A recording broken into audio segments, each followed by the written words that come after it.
Hey there. So I've got a few videos on the way, so I thought in the meantime I would show you guys my audio filters that I use on my microphone in OBS. A few people have asked me about these filters, so I'll just run them through now.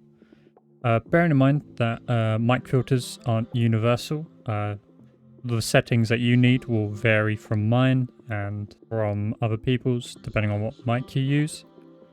So keep that in mind as I go through these and explain kind of what the filters do. Let's jump right into it.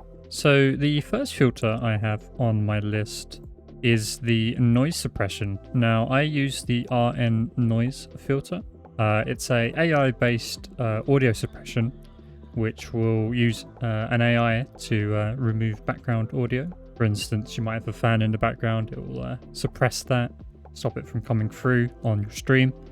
Would highly recommend that if you have quite a loud kind of background, or if maybe your chair's prone to making noises when you move about, stuff like that. You don't want that to come through on stream. I'd recommend most people to put this filter on. The next filter is the noise gate.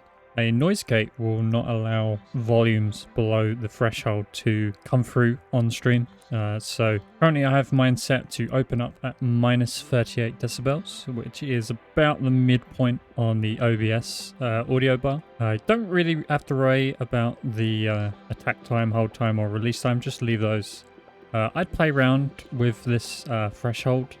I'd keep the close about 5 decibels below the open. Yeah, just have a fiddle around with this. I would recommend around minus 40. That will prevent most low-level noises from coming through. You don't want it too high because it will start cutting off your voice. So the next one up is a special plugin called the VST plugin. Now I'll leave a link for this in the description, but basically VST is a very extensive plugin which allows you to apply all sorts of filters to your microphone. I use the RIA equalizer, which allows me to modify different frequency levels. So I currently have this set up to completely cut out the lower levels, increase the bass in my voice, and also cut out this one awkward section of my voice around 1000 hertz. I would recommend having a little experiment with this. It's quite a fun little program or plugin that allows you to manipulate your voice. Maybe you want your voice to come off a bit deeper on stream, you can do that. Or maybe you want it to be a bit clearer, maybe a bit flatter. You can do that. You can just mess around with these sliders all you want and get it at a level that you like. The second to last filter is the compressor. Compressor is very important for normalizing audio on your stream to keep things at a consistent level. Where you set your compressor varies on, the intensity of your mic, but I'll show you my settings now. I have a ratio of 4:1. It's recommended you have about 4:1. You don't want it too little, because if you have it too little, it doesn't really do much. And if you over compress with the ratio, your voice will come off kind of robotic. So 4:3 is quite a good level of ratio for that. I've set my threshold for minus 10. So that is just at the end of the yellow section. So any volume that goes above minus 10 will be brought down at a ratio of 4:1.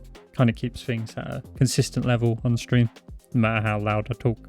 I set the attack and release to 100 milliseconds. No specific reason, just kind of smooths it out.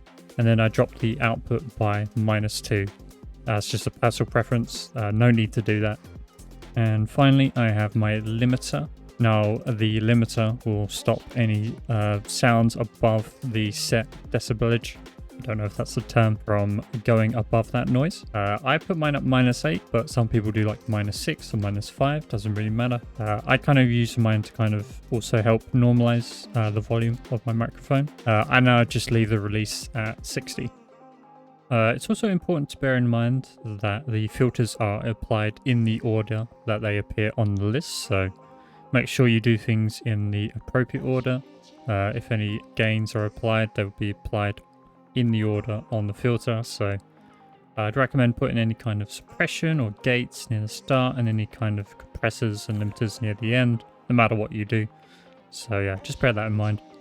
And there you go. There are my current microphone filters. Obviously, as I mentioned earlier, your requirements for filters may vary depending on what mic you have and also how your voice is and the conditions of your room. So mess around with these settings, see if they suit you well.